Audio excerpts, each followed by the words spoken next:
Thank you, House Chair. Let us remind the EFF Plus about the following.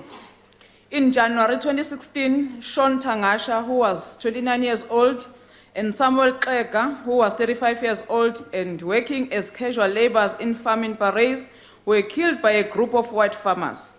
Their only sin was demanding that their employer, Hlophe, must pay them their salaries. Again, in October 2016, two white farmers, Willem Ostensen and Theo Jackson, appeared in court for forcing a black person, Victor Mlotshwa, into a coffin because they alleged that he was trespassing on their land. I wonder which land is yours in South Africa.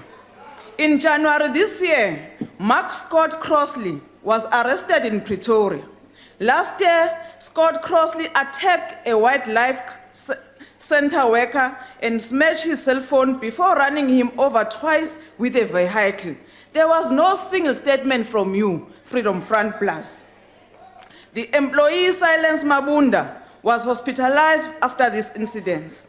In 2004, Scott Crossley was convicted of masterminding the premeditated murder of farm worker by throwing him to lions. There was no Freedom Front again. He was sentenced to life, but this was commuted to 5-year sentence after the Supreme Court of Appeal. In Letsitele farming area in Limpopo last week, not long ago, last week, a white farmer shot in the head Mathanane Ishmael, aged 55 years old, who was riding a bicycle and claimed he mistook him for a monkey.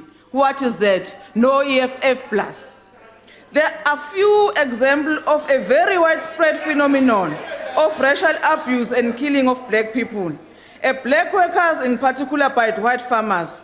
Last year, a Danish filmmaker, Tom Henman, released a documentary named Bitter Grapes, which explores the working condition of farm workers in South Africa.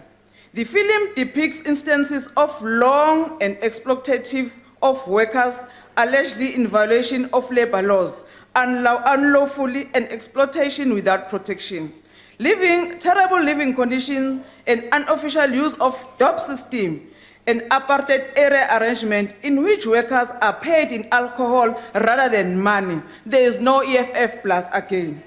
These cases receive no attention from Freedom Front Plus, AfriForum, and other right-wing groups because abuse and killing of black people is normal and accepted in a right-wing circles. We must not be fooled here. Secondly, South Africa has a serious problem of crime, and it was recently reported that on average, 9 people are killed in Cape Flats every day. But the EFF Plus wants us to highlight the murder of a few white people. Order, honorable members.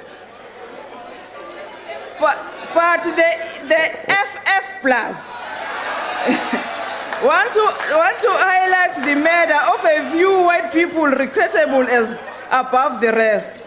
The fact-checking website Africa Check has previously established white makes up 1.8% of total murder victims in South Africa, while forming 8.85% of the total population. It is often assumed that only white farmers are targeted in attacks, but this is not the case. It is black people who have to endure the violence of poverty every day, hour of the existence in township because they do not have land. Your time is now expired. Thank you.